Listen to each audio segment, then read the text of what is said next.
So welcome back to our discussion of Healing America's Narratives. We're dealing with chapter 11 now. So now what? How do we go about trying to heal? And we're going to entertain the first of the 7 questions and statements that I introduced in a previous episode. And the first one is, who am I really? Take a brief, because we're doing very brief videos here, but somewhat deep look into how we might ask and then respond to that question. So one way to respond to it is with what I call a body-mind response. How tall am I? What's my name? What's my profession? What's my education? Who am I in relationship with? So I might be in my case, 5'6" second generation Italian American from New York, cisgendered heterosexual male. I write, I coach, I teach, and I try to do a good job. I try to be kind to people. That's a body-mind response. Nothing wrong with that. It's pretty important. But if I take a more soul-based response, when I say the word soul, capital S soul, the way it's used in the book, I'm referring to one of my teachers' approaches to soul, and that's Bill Plotkin. And he refers to soul as one's place in the world, one's unique, and I love this phrase, it's his, one's unique ecological niche. In other words, where I belong in the world. And if I look at who I am from that perspective, it's not so much about my job, or my job title, but it's about my core sense of purpose, maybe my destiny.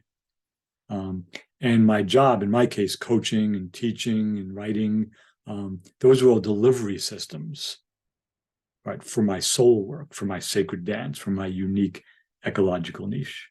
That's a soul-based perspective, and again, in a very specific use of the word soul.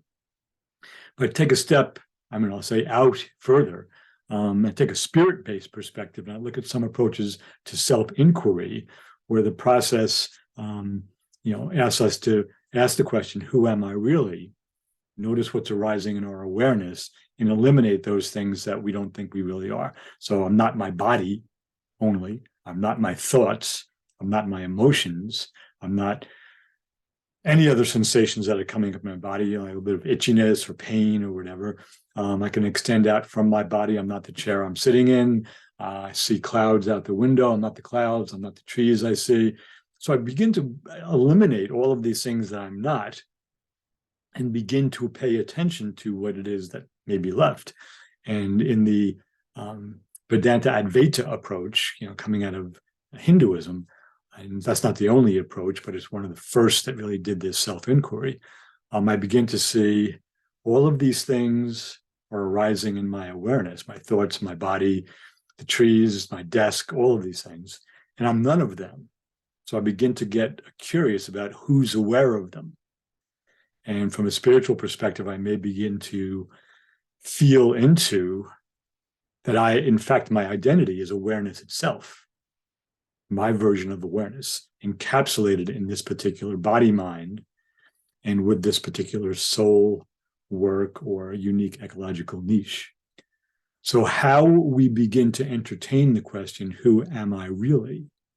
Whether it's from a body-mind, a soul, or a spirit perspective, will really play a big role in how we see ourselves and how we operate in the world. It's pretty important stuff, as you might imagine.